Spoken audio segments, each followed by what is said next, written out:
So what we're going to do today is we're going to do a quick revision of what the canonical equations of Hamilton are, what the Hamilton's equations of motion are, and then use them in one or two very simple problems to see how we can explore a particular problem using the Hamilton's equations without actually having to obtain the equation of motion जो हम Lagrangian से करते थे. Lagrangian में हम क्या करते थे, वी फॉर्मुलेटेड द लेग्रांजियन, फिर उससे हम इक्वेशन ऑफ मोशन को ऑब्टेन करते थे. फिर वो इक्वेशन ऑफ मोशन सॉल्व करने के बाद you obtain the other variables of a system.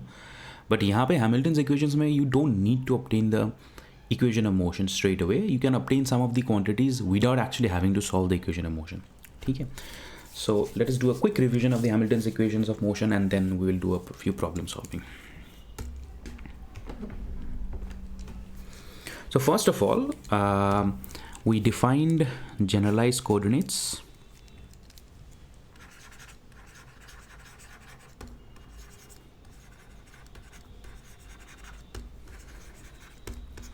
as q and I representing the number of generalized coordinates out there have up to the degree of freedom, and generalized velocities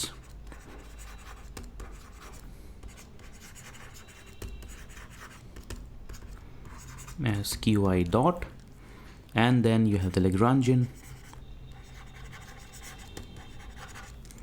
which is L, which is a function of qi dot t, that can simply be written as t, which is also a function of possibly qi dot t minus v, which is also a function of qi dot t. All right.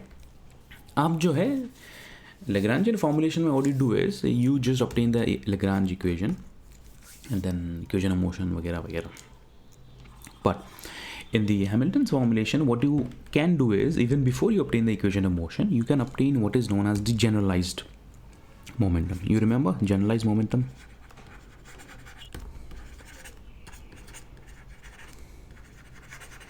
What is the definition of generalized momentum?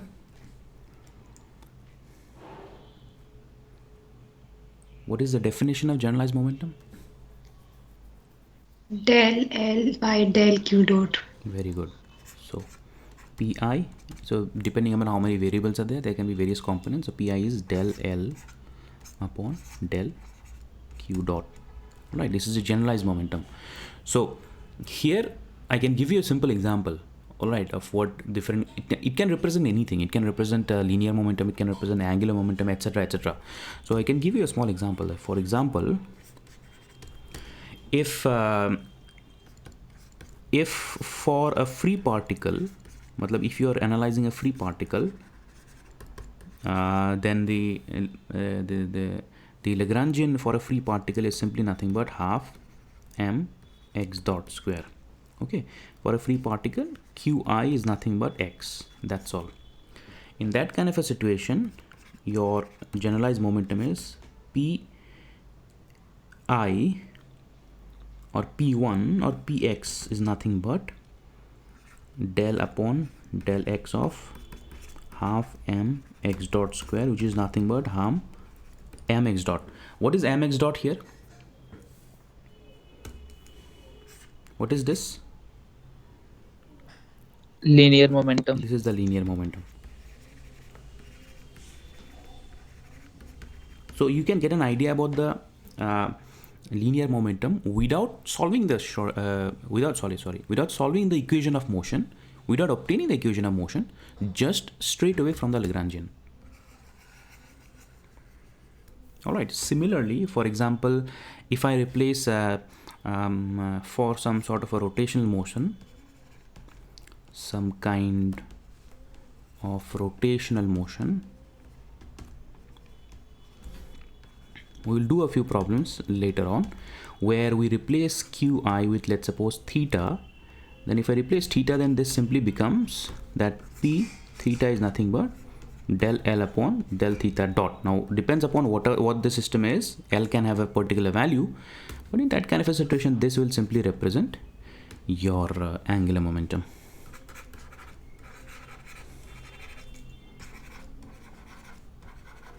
However many variables are there, you can have their associated momentum components. All right. Okay, now you obtain the generalized momentum. From there, you can find out some sort of a necessary, like you can find out what is velocity, you can find out whether or not the momentum is conserved, etc., etc. But you can also do further analysis. How can you do further analysis? Can I go नीचे जा सकता हूँ मैं? Yes, sir. Yes, sir. Okay, you can do further analysis by looking at the Hamiltonian.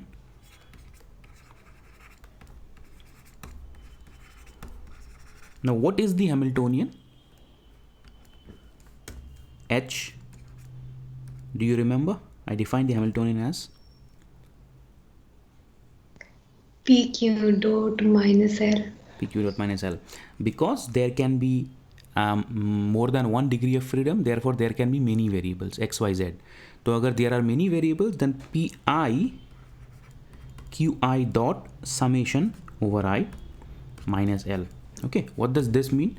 It means that H is simply equal to, let's suppose for the first I is equal to 1 P1 Q1 dot plus P2 Q2 dot plus P3 Q3 dot minus L.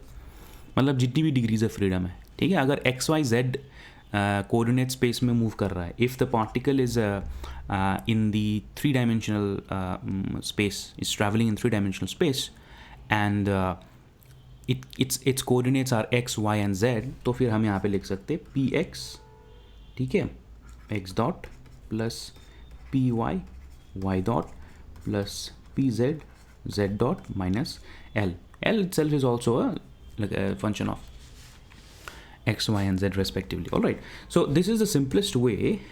How we obtain this is we obtain this by doing a Legendre transformation. All right, so this is something that you need to remember. Okay, something that you need to remember, that the summation over Pi Qi dot minus L. I here simply represents the fact that there are the degree of freedom can be greater than 1. So the degree of freedom is greater than 1. In that kind of a situation, P1, P2, P3, P4, various components are going to be there. All right, so here what you end up doing is basically you end up going from Lagrangian, which is basically a function of Q dot, you make a transformation to a Hamiltonian, which is basically a function of Q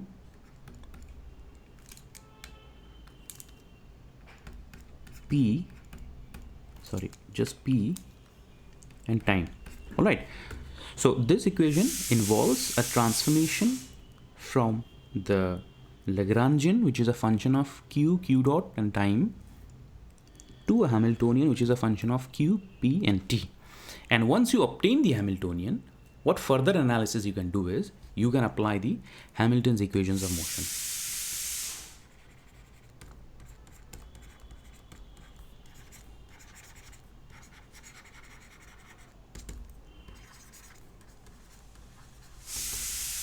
This is also something that you need to remember. We obtained these earlier in the last class. So the first equation is Qi dot is equal to del H upon del Pi. This is the first equation. Second equation is Pi dot is equal to minus del H upon del Qi. And the third is del H upon del T is equal to minus del L upon del T. Okay, so the first equation is Qi dot is equal to del H upon del Pi. This is going to give you some sort of a relationship with the momentum. All right, the relationship between the momentum and the velocity, which usually in various situations you will see that is obtained from this equation itself.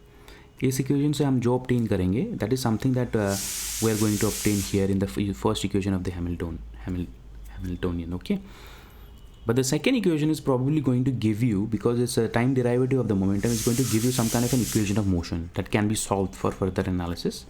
And the third is going to give you about the nature of change in energy, because at the end of the day, what H represents, I'm going to show you that if the potential is independent of velocities and Lagrangian is not a function of time, what H basically represents is basically the total energy. Okay, it is one thing that you can keep a note of, that if you can note, if potential is independent of velocities,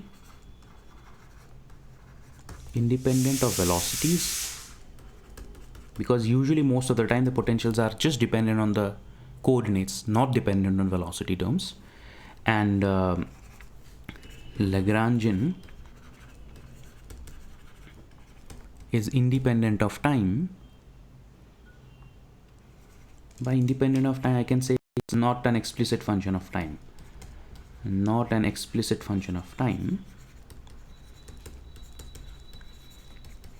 अगर Lagrangian is not an explicit function of time, ये क्या हो जाएगा, zero हो जाएगा ना, del L by del T, है कि नहीं?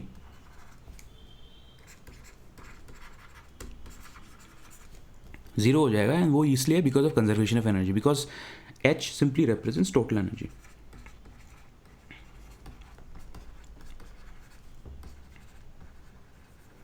टोटल एनर्जी का मतलब ये है that H is equal to T plus V.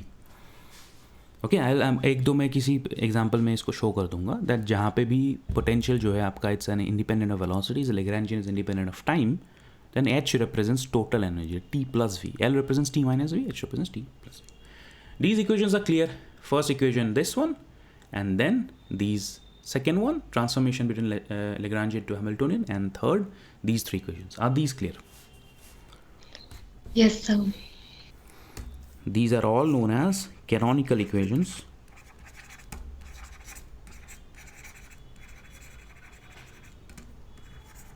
Of Hamilton. Okay.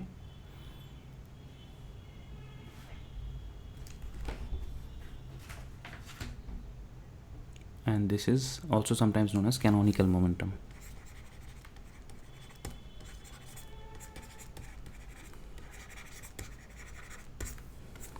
Okay, एक दो प्रॉब्लम सॉल्विंग करते हैं just so that you get an idea of what these equations represent, और उससे हम क्या क्या ऑब्टेन कर सकते हैं, नहीं कर सकते हैं. ओके, लेट्स डू वन और टू प्रॉब्लम सॉल्विंग. मैंने एक होमवर्क में दिया था, यू रिमेंबर? एक होमवर्क दिया था Yogita, you remember? Yes, sir. Spring. Did you try? No, sir. Forget it. Try करते हैं, ठीक है. Solve the one dimensional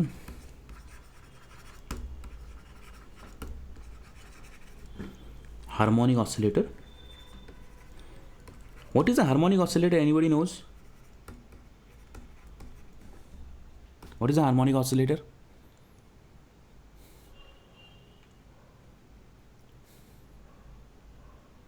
harmonic oscillator क्या है बेटा?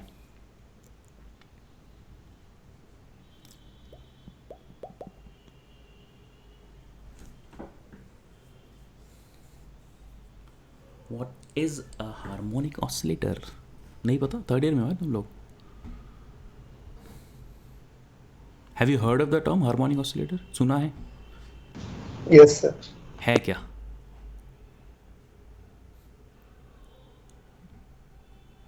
What is it? Sir, I'm not. I don't know how to put it. Like a motion that is extreme mean position के around उसकी velocity max होती है, and then goes to an amplitude, then decreases, then goes to other side. Means बोलना नहीं आ रहा, but इस type का motion. Oscillation होता है, आपसे आप कह रहे हो. Yeah. But harmonic oscillation क्या होता है? Oscillations तो है, oscillator है तो oscillation होगा. Acceleration is proportional to negative of displacement. हाँ, वो भी सही है, वो भी सही है. It is acceleration is directly proportional to the magnitude of displacement and negative displacement. ठीक है.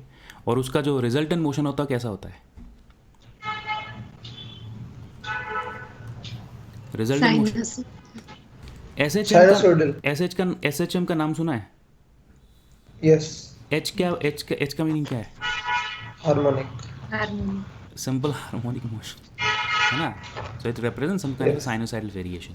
तो जो भी सिस्टम में सिंपल हार्मोनिक मोशन एग्जीक्यूट होता है दैट्स अ हार्मोनिक ऑसिलेटर ना। उसको तुम अलग अलग तरीके से डिफाइन कर सकते हो, जैसे कि force is directly proportional to the negative of the displacement, या acceleration is directly proportional negative of the displacement, या फिर आप कह सकते हो that the potential is parabola.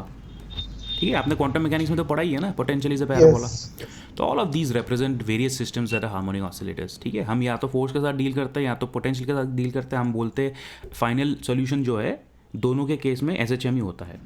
तो दो systems which execute this kind of motion are harmonic oscillators. Can you give me one example of harmonic oscillator? Example. Harmonic oscillator का pendulum. Pendulum. Is pendulum a harmonic oscillator? Sir small angle approximation के लिए होगा Small वो angle, yes. Simple harmonic. Yes, sir. Pendulum Small. in general is not a harmonic oscillator. It's an anharmonic oscillator. It only approximates to a harmonic oscillator for very small angle approximations. ठीक है, so pendulum को side में रखते हैं, वो सिर्फ special case में ही वो हार्मोनिक होता है। Can you give me another example which is a So harmonic oscillator? vertically hanging spring under the action of gravity. Yeah, spring mass system. Yeah, spring mass system is a very good example of a harmonic oscillator. Spring mass system में हम कोई approximations नहीं लेते हैं, as long as it is working, oscillating, it's a harmonic oscillator. Pendulum में लेना पड़ता है ना, pendulum is not a simple case. Yes, sir. Solve the one-dimensional harmonic oscillator, that is spring mass system, by Hamilton's method.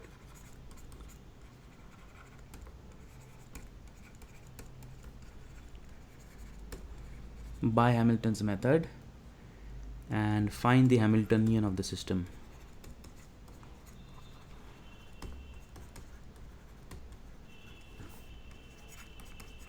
Okay तो यहाँ पे exactly कोई एक पर्टिकुलर क्वांटिटी नहीं फाइंड आउट कर रहा हूँ, हम इस प्रॉब्लम को एक्सप्लोर करेंगे, because my aim is so that you understand what these equations mean. ठीक है, इन इक्वेशंस को याद रखना ही काफ़ी नहीं है, इसको यूज़ कैसे करें, इसको एक्सप्लोर कैसे करें, तो थोड़ा सा हम इस प्रॉब्लम को लेके एक्सप्लोर करते हैं। So we will imagine a spring mass system and will explore what information we can obtain using the Hamilton's equations. ठीक है, ये है आपका फ्रिक्शनलेस फ्लोर, ये रहा आपका some kind of a wall,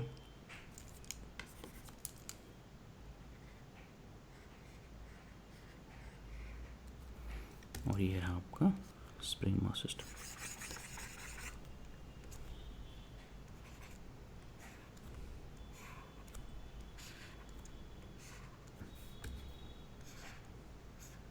okay, Newtonian mechanics है, इसको एक्सप्लोर कैसे करना है आपको मालूम है, F इजिकल टू माइनस के एक्स वगैरह वगैरह ऑल दोज थिंग्स। ठीक है, न्यूटनियन मैकेनिक्स का आपका पूरा अच्छी तरीके से मालूम है, तो we will not explore it using Newtonian mechanics, we will explore it using Hamilton's method, alright, और हैमिल्टनियन इक्वेशंस। ठीक है, तो सबसे पहले क्या करना है यहाँ पे, इसकी डिग्री ऑफ फ्रीडम कितनी होगी,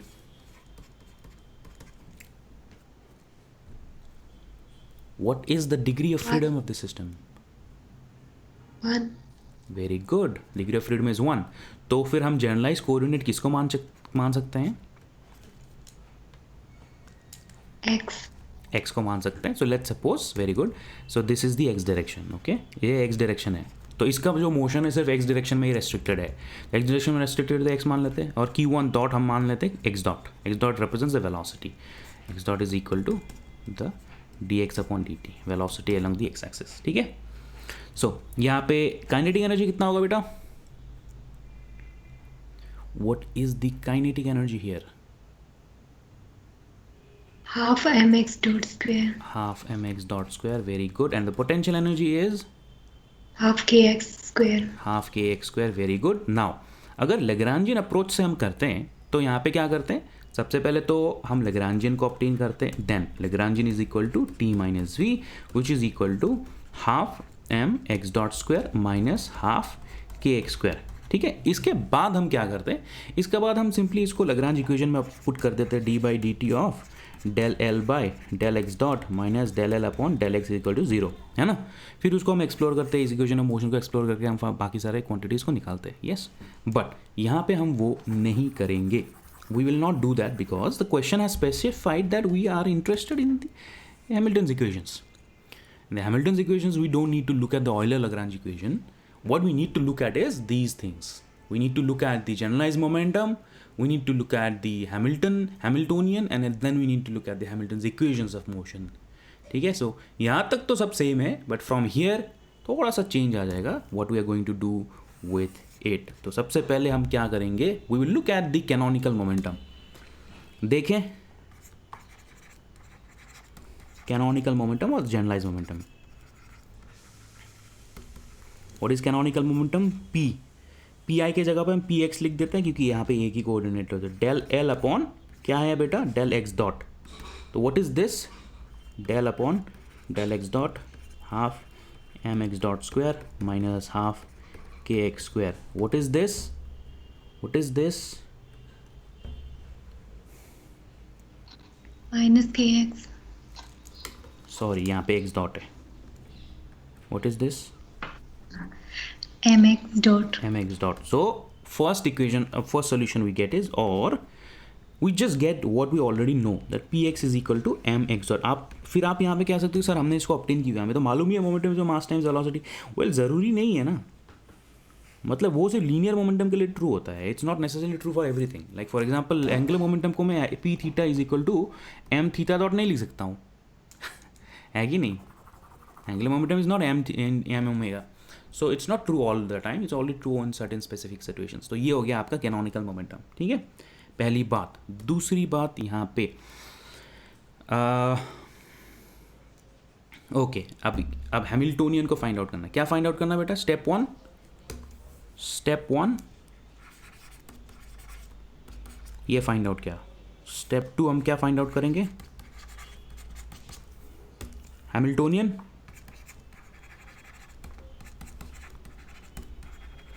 What is Hamiltonian? Hamiltonian is H is equal to summation Pi Qi dot minus L. यहाँ पे तो I is equal to 1 ही है सिर्फ, तो यहाँ पे बस आपका मिलेगा Px x dot minus L, है ना. अगर किसी को नहीं समझ में आ रहा है तो please you can stop me and ask me कि ये क्यों लिखा है, कैसे लिखा है. ठीक है, तो Px क्या है, Px इज दिस. तो यहाँ से लिख देते हैं m x डॉट, और x डॉट पहले से ही है. लैग्रांजियन क्या है, लैग्रांजियन तो ये हमारा, this is the Lagrangian. So this is half m x dot square. तो यहाँ पे आपका आ गया, एक सेकेंड, क्या है, half m x dot square minus minus minus plus half k x square plus half k x square. ठीक है, so this is equal to m x dot square minus half m x dot square plus half k x square. So which is equal to half m x dot square plus half k x square. Are you following, guys? Anybody in the class who is not understanding? Are you following? Yes sir. तो यहाँ पे आपका जो kinetic energy है वो half m x dot square है, जो potential energy है वो हाफ के एक्स स्क्वायर है. तो ये क्या हुआ फिर, ये kinetic energy plus potential energy हुआ ना, जो आपके हैमिल्टोनियन है. It is nothing but the kinetic energy plus potential energy. तो इसको अलग अलग फॉर्म में लिख सकते हैं. एक और फॉर्म में हम लिख सकते हैं, मोमेंटम के फॉर्म में भी लिख सकते हैं. तो this is nothing but half m x dot whole square divided by m plus half k x square, है ना. Now what is mx dot? mx dot is nothing but your momentum along the x-axis px. तो इसको हम लिख सकते हैं फिर यहाँ पे px square upon 2m plus half kx square. So your Hamiltonian is this. In whichever form you want to write. You want to write it in this form, this is fine. You want to write it in this form, this is also fine. Okay, however way you want to use it. ठीक है, हमने पहले तो canonical momentum को निकाला, फिर हमने Hamiltonian को निकाला. This is one of the answers. Is this clear? Yes sir. Yes sir. Let's go to step number 3. Step number 3 is Hamilton's equations of motion.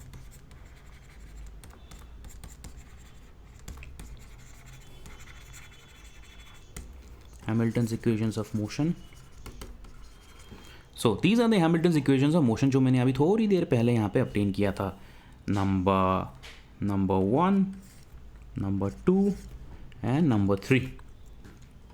Alright, तो इनसे हम क्या क्या इन्फॉर्मेशन obtain कर सकते हैं देख लेते हैं है ना. तो सबसे पहले हम पहला इक्वेशन यूज़ करते हैं QI dot is equal to del H upon del PI.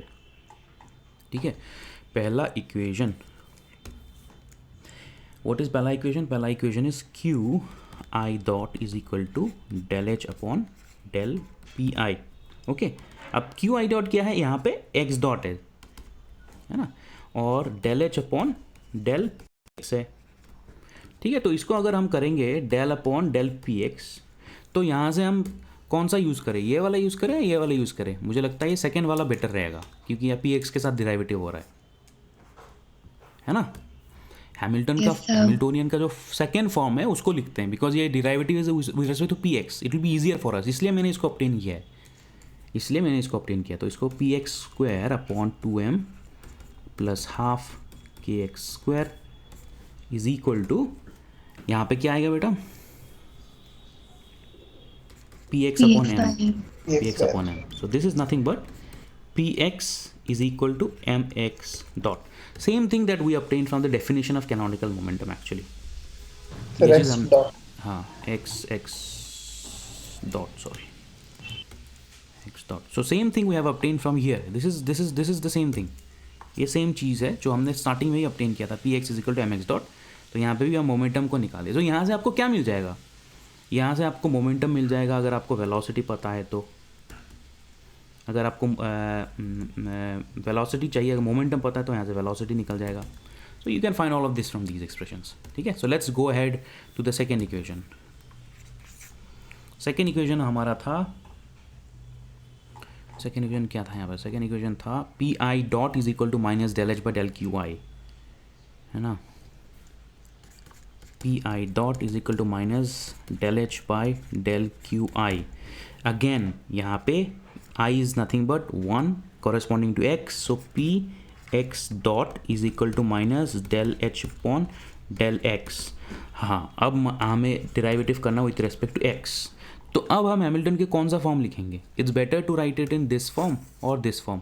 In fact दोनों फॉर्म ही चलेगा, लेकिन हम पहले वाला लिख लेते हैं because we know that x and x dot are independent. ठीक है, तो पहले वाला फॉर्म लिख देते हैं. Half mx square, half mx dot square, है ना, half mx dot square plus half kx square plus half kx square. ठीक है, हम ये वाला फॉर्म लिख रहे हैं बेसिकली. Are you understanding? यहाँ पे derivative was with respect to momentum, that's why हम PX के फॉर्म में लिख दिया. यहाँ पे derivative is with respect to x, therefore हम ये वाला लिख रहे हैं because we know x and x dot are independent variables by definition. Are you understanding? Yes sir. इसका आंसर क्या होगा? Minus KX. Minus KX. और PX डॉट का मतलब क्या है? dy dt of PX is equal to minus KX, है ना. And what is PX? dy dt of mx dot is equal to minus KX. So this is what is this, right? mx dot है ना, ये तो mx dot है ना, ये PX is equal to, सो ये क्या हो जाएगा? ये हो जाएगा mx double dot is equal to minus KX, और फिर यहाँ से आ जाएगा x double dot is d2x upon dt2, तो plus k upon m x is equal to 0, जिसको हम लिख सकते हैं as the equation of motion d2x upon dt2 plus let's suppose omega square x is equal to 0 where omega square is equal to k upon m. What is this? This is nothing but the equation of motion of your system. This is the equation of motion. इसका solution आपको मालूम है? इसका solution क्या है बेटा? इसका solution क्या है? क्या है सॉल्यूशन इसका? a cos omega t plus b sin omega t. Very good. a cos omega t plus b sin omega t. यहाँ पे आप इनिशियल कंडीशंस लगा करके इसको फर्दर पर्टिकुलर सोल्यूशन ऑब्टेन कर सकते हो. ठीक है. सो बेसिकली हमने यहाँ पे ऑयलर लग्रांज इक्वेशन को यूज किए बिना ही इक्वेशन ऑफ मोशन को ऑब्टेन कर दिया है. Can you see that we have obtain the equation of motion without actually dealing with the Lagrange equation. हमने लग्रांजियन को ऑब्टेन किया है यहाँ पे, बट हमने लग्रांज इक्वेशन को नहीं लिखा है. लग्रांज इक्वेशन से भी हम ऑब्टेन कर सकते हैं और यहाँ से भी ऑब्टेन कर सकते हैं. So now you have two different methods, two different tools of obtaining the equation of motion, of finding the velocity, of finding the momentum, etc., etc. Are you following everything? Yes, sir. Yes, sir. All right. Again, third equation से क्या मालूम चलेगा? Third equation is del H upon del T is equal to minus del L upon del T. Okay.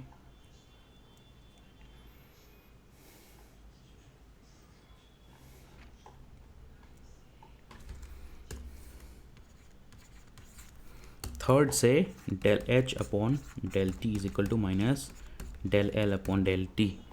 तो इसको हम क्या लिखते हैं, del upon del T of H को लिखते हैं यहाँ पे px स्क्वायर अपॉन 2m, है ना, px square upon 2m plus half kx square is equal to minus del upon del T. L की जगह पे लिखते हैं half m x dot square minus half k x square. इसका answer क्या होगा? What is this equal to?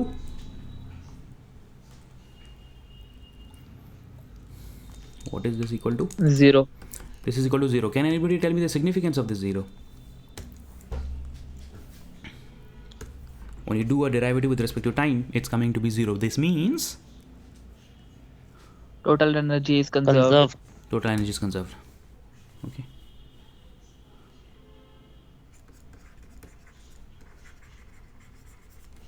Total energy is conserved. Okay, very good.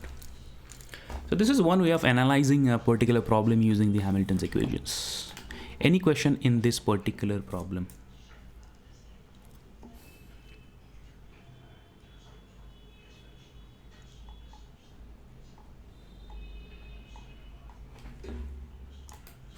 कोई question है बेटा यहाँ पे?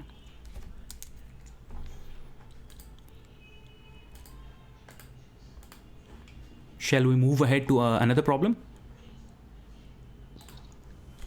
Yes, sir. All right. Yogita, आपका हो गया फ्री मास सिस्टम का ये प्रॉब्लम लिख लिया? Yes, sir. All right. Let us do another problem. A particle of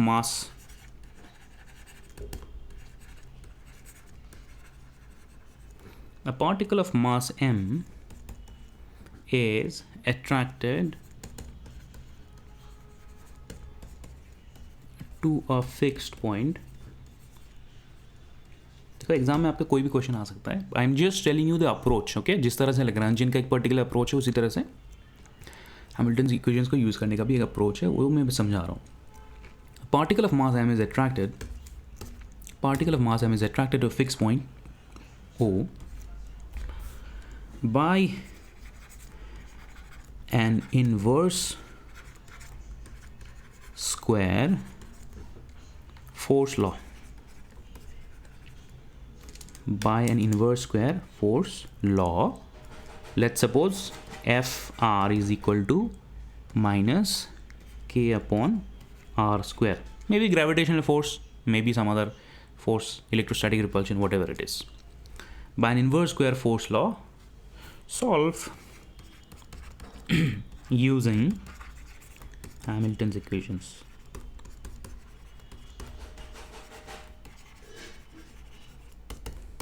ठीक है, क्वेश्चन समझ में आ गया. एक पार्टिकल है which is experiencing some kind of an attraction by a force of this form. अब हमें इसको एक्सप्लोर करना है. ये आपका point O,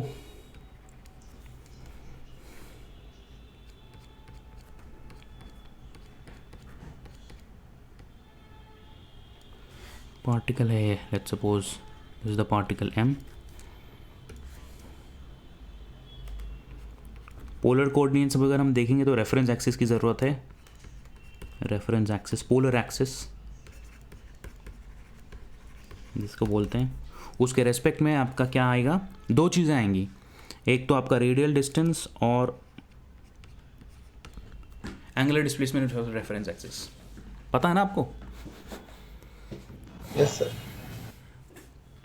x y z के टर्म्स में भी लिख सकते थे, बट यहाँ पे क्वेश्चन में ही दिया है that F R is equal to minus के upon are square, which simply means that this is the radial component, radial distance. तो अगर रेडियल डिस्टेंस है इसका मतलब ये पोलर कोऑर्डिनेट्स में है, तो पोलर कोऑर्डिनेट्स में अगर है तो कोई भी पार्टिकल का पोजीशन जो है उसका एक रेडियल डिस्टेंस भी होता है और एक एंगुलर डिस्प्लेसमेंट भी होता है with respect to some reference polar axis. ठीक है, तो अब हमें जो है इस प्रॉब्लम को एक्सप्लोर करना है। We want to explore this particular problem given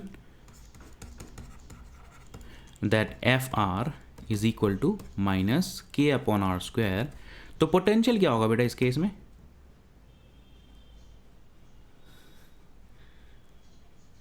K by R. Potential is going to be equal to K by R.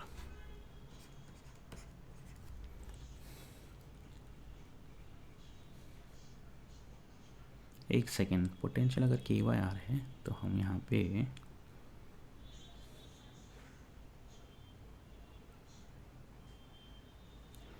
Question को थोड़ा मॉडिफाई कर देते हैं। Let us absorb this negative sign in the K itself. So we don't know what K is. K is some kind of a constant.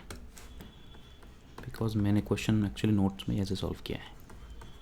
ठीक है, थोड़ा सा question को मॉडिफाई कर देते हैं। K upon R square is the force. So this, so potential is going to be negative here. Okay, we don't know what K is. K is some kind of a constant. It can be positive. अगर positive है तो फिर repulsive force होगा, अगर negative है तो फिर attractive force होगा. It depends upon the K. So this is given. Yeah. ये नेगेटिव साइन आगे जाके कुछ मतलब लाइक इफेक्ट तो शायद नहीं करेगा ना? नहीं करना चाहिए। It should not do. No sir, if we are taking minus के बाय आर स्क्वायर देन तो भी मतलब जस्ट थोड़े से चेंजेस होंगे, मतलब कोई मेजर चेंज है जिसके कारण आपने हटाया? Actually major change कुछ नहीं है. So it depends upon the definition of what K is. So right now K is a constant which could be positive or negative. So इसलिए मैं एक जनरल सॉर्ट ऑफ लिख रहा हूँ, कुड बी पॉजिटिव और नेगेटिव। तो मतलब basically आपका जो भी इक्वेशंस ऑब्टेन करेंगे उसमें बाद में अगर अट्रैक्टिव है तो आप के को नेगेटिव कर देना, और अगर रिपल्सिव है तो के को पॉजिटिव कर देना। तो उस तरह से फाइनल जो आपका हैमिल्टोनियन है वो चेंज हो जाएगा, और फाइनल जो भी आपकी के जहाँ पे भी के है वहाँ पे के पॉजिटिव या नेगेटिव हो जाएगा।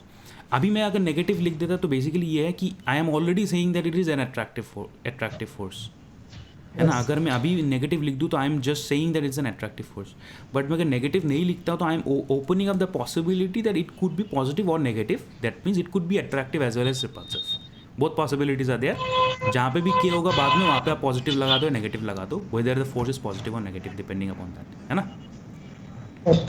ओके, नाउ यहाँ पे डिग्री ऑफ फ्रीडम कितना है?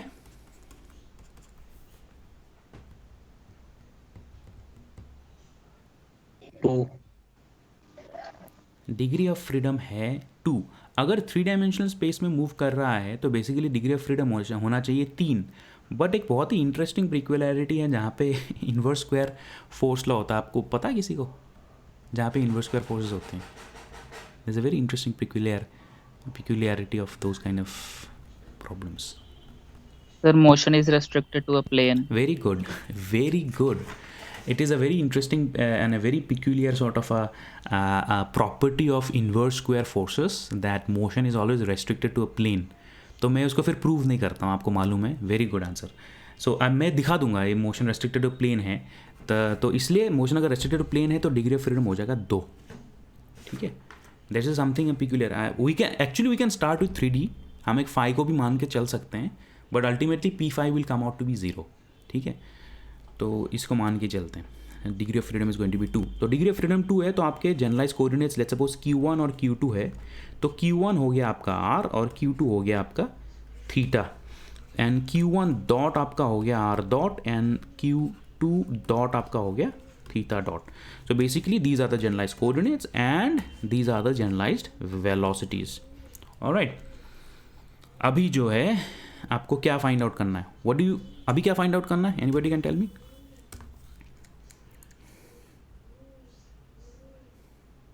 सर अगर एफ के बाय आर स्क्वायर है तो वी के बाय आर आएगा ना, क्योंकि minus F dot D R लेते हैं ना। F is equal to minus dv upon dr, है कि नहीं? अगर ऐसा है तो क्या आएगा? एक सेकेंड। सर पॉजिटिव ही आना चाहिए सर।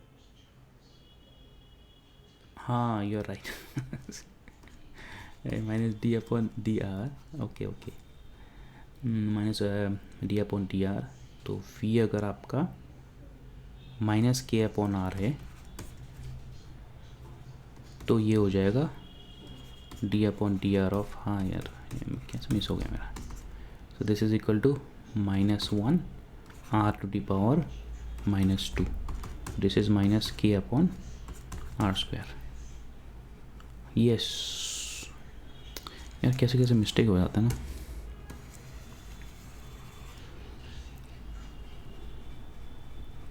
Weird man. तो बेसिकली फिर ये पॉजिटिव हो गया पोटेंशियल है ना, तो ये पॉजिटिव पोटेंशियल हो गया, तो फिर मोशन जो है potential, motion will not be restricted ना।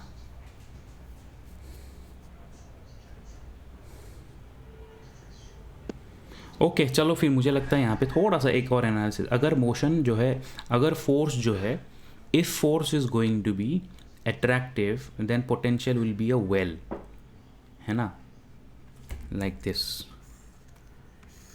अगर आर के टर्म्स पे देखे और वी के टर्म्स पे देखे तो अगर फोर्स जो है तुम्हारा रिपल्सिव है तो तुम्हारा होगा इस तरह का पोटेंशियल, और अगर फोर्स अट्रैक्टिव है तो तुम्हारा इस तरह का होगा, है ना। तो इसका मतलब है motion is going to be restricted only when it is attractive if I specify it, but is the analysis necessary here. अगर रिपल्सिव है तो it's not going to be bound motion, it's not going to be a bound motion. So if it is not going to be a bound motion, then you will not be able to obtain any kind of an orbit, planetary orbit possible नहीं है। तो फिर attractive मान के ही चलते हैं, फिर अगर ऐसी बात है तो attractive मान के चलते हैं, है ना। आई एम वेरी सॉरी मेरे से मिस हो गया ये चीज़, कभी कभी हो जाता है, तो इसको मैं नेगेटिव मान के चलता हूँ फिर। K is a positive constant। तो आई थिंक बेटा मुझे लगता है फाइनली जो आंसर आएगा उसमें थोड़ा सा चेंजेस होगा, अगर K पॉजिटिव और नेगेटिव है तो देखते हैं what sort of answer we get. Sir question में लिखा है ना, a particle of mass m is attracted. Question में तो लिखा है, लेकिन अगर मैं Fr = K/r² को इवेलुएट करूँगा तो वहाँ पे दो सिचुएशंस आएंगी, जैसा कि मैंने अभी आपको बताया। पोटेंशियल जो है एक के केस में अट्रैक्टिव होगा, इट विल बी हुआ, दूसरे के केस में रिपल्सिव होगा, है ना। पार्टिकल आएगा और बाउंस बैक होगा, यहाँ पे पार्टिकल विल रिमेन इनसाइड। दो अलग अलग सिचुएशंस आर पॉसिबल। तो फिर अट्रैक्टिव केस के लिए देख लेते हैं, फिर लास्ट में जो आंसर आएगा फिर हम देखेंगे क्या रिपल्सिव होगा तो is it going to be any different और not, how different is going to be, ठीक है। चलो फिर अट्रैक्टिव के लिए करते हैं। So what do we need to obtain now is we need to obtain the Lagrangian. Okay, Lagrangian L is equal to T minus V. What is T in polar coordinates?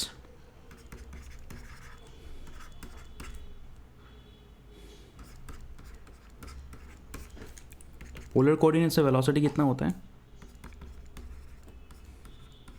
Radial velocity square plus angular velocity square होता है ना?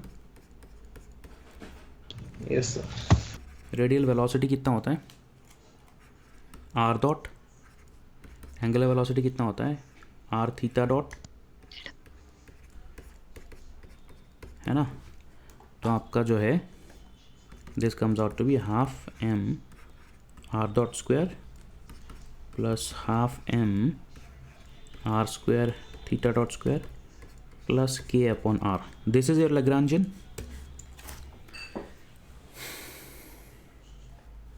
This is your Lagrangian. Yes, sir. So if this is a Lagrangian, what will we do now? अभी हम क्या करेंगे बेटा? Canonical momentum find करेंगे। Canonical momentum. तो यहाँ पे मोमेंटम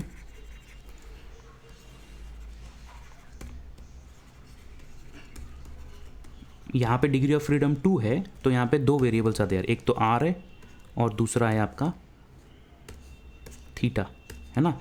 तो हमें कैनोनिकल मोमेंटम फाइंड आउट करना पड़ेगा, एक r के रेस्पेक्ट में और एक थीटा के रेस्पेक्ट में।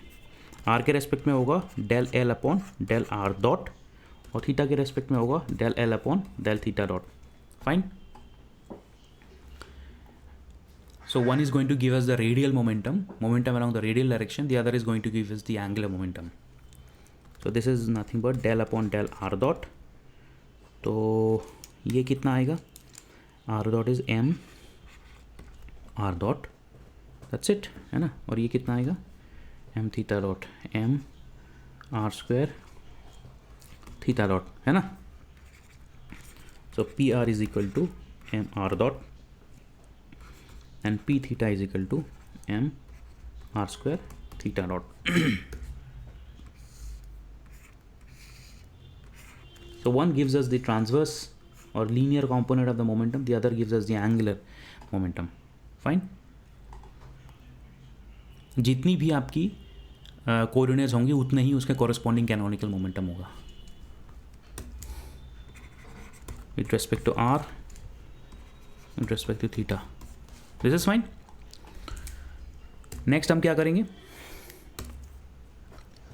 Hamilton. we will find out the Hamiltonian. Okay, next we will find out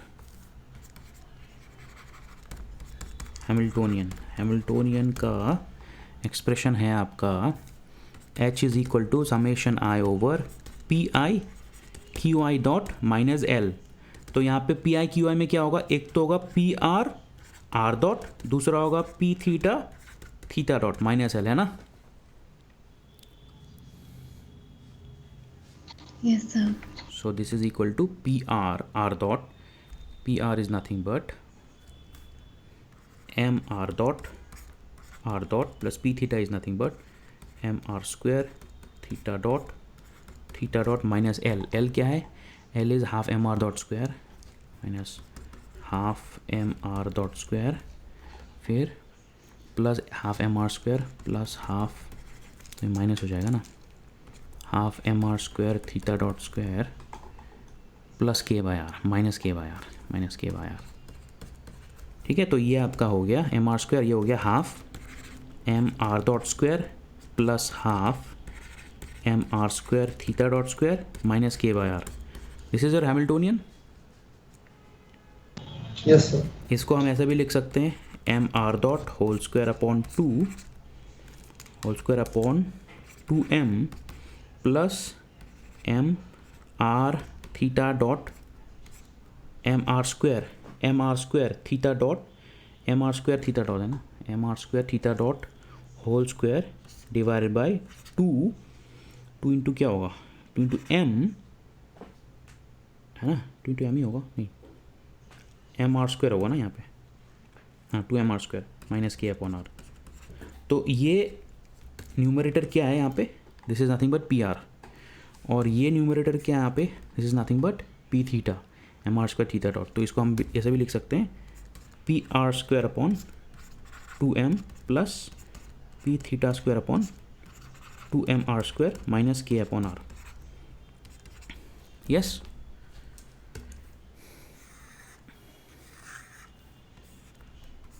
this is clear. Yes sir. ना मैंने एक और चीज़ बताया था आप लोगों को कि Lagrangian if it is independent of explicitly of time and the potential is independent of velocities, यहाँ पे potential is independent of velocity, तो उस केस में हैमिल्टनियन का एक और एक्सप्रेशन है जो इसको हम कंपेयर कर सकते हैं।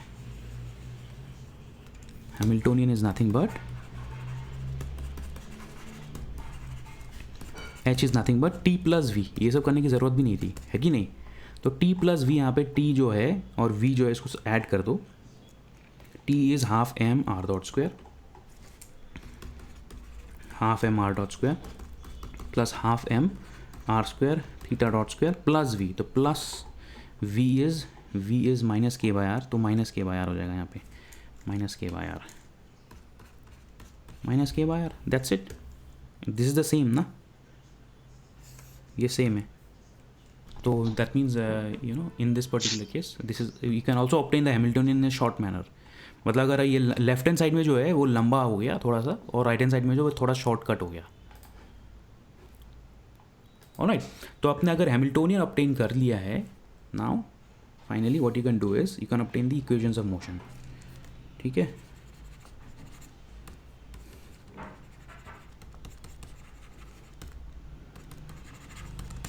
फर्स्ट इक्वेशन से हमें क्या मिलेगा? फर्स्ट इक्वेशन से हमें वही मिलेगा, definition of momentum and definition of linear momentum and definition of angular momentum, जो हमने पी आर यहाँ पे ऑब्टेन किया, P R and P theta जो आपने ऑब्टेन किया। तो हम सेकेंड वाला देखते हैं, सेकेंड वाले से इक्वेशन ऑफ मोशन आएगा।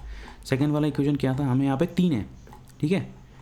तो ये पहला हमें डेफिनेशन ऑफ मोमेंटम ही देगा, दूसरा इक्वेशन ऑफ मोशन देगा, तीसरा कंजर्वेशन एनर्जी के बारे में बताएगा। तो हम दूसरा से इक्वेशन ऑफ मोशन ऑब्टेन कर लेते हैं। P dot is equal to minus del H by del Q.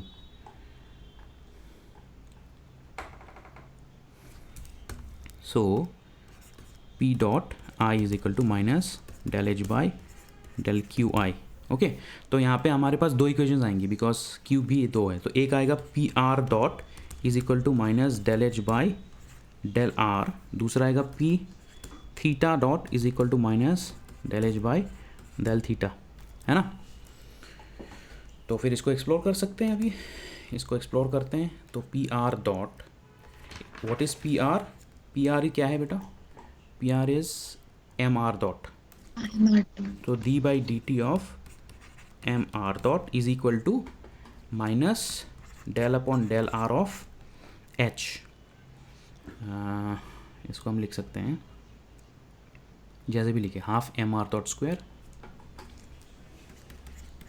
Half M R dot square plus half M R square theta dot square minus के बाय आर। ठीक है, तो ये क्या बन जाएगा हमारा? ये बन जाएगा M R double dot is equal to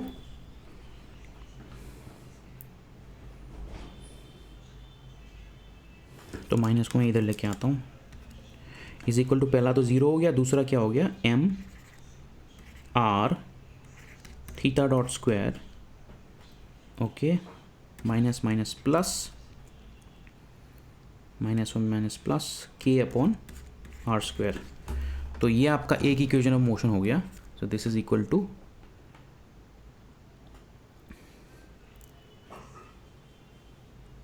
m d two r upon D t two plus m r theta dot square plus k upon r is equal to 0, है ना। ये आपका एक इक्वेशन हो गया। और दूसरा यहाँ से आपको मिलेगा P theta dot, so D P theta dot upon D T is equal to minus del upon del theta of half M R dot square plus half M R square theta dot square minus के by R. ये answer क्या होगा? ये क्या होगा? ये क्या होगा? 0 ये 0 होगा। What does this mean? It means that p theta is a constant, है ना। That means Yes, sir. it simply means that angular momentum is conserved. It means that angular momentum is conserved in an inverse square force field, which goes back to the earlier point. So angular momentum is conserved यहाँ पे, और ये basically आपका equation of motion दे रहा है। तो ये जो है आपका ये अगर आप इसको एक कोई प्लैनेट मूव कर रहा है तो यहाँ पे क्या होगा? आपका जो फोर्स है, इनवर्ट फोर्स कितना है? यहाँ पे के आर स्क्वायर है ना, ये K R square, sorry, inward force कितना है? K R square, K upon are square. और जो आउटवर्ड फोर्स है वो सेंट्रीफ्यूगल फोर्स है, एम आर ओमेगा स्क्वायर, है ना। तो जो भी रेडियल मोशन होगा इनके डिफरेंस की वजह से होगा, ठीक है। अगर सर्कुलर मोशन है तो ये बेसिकली 0 होगा, अगर सर्कुलर मोशन है। अगर सर्कुलर मोशन नहीं है तो whatever the radial motion is a difference between this m are omega square and k upon are square for circular motion.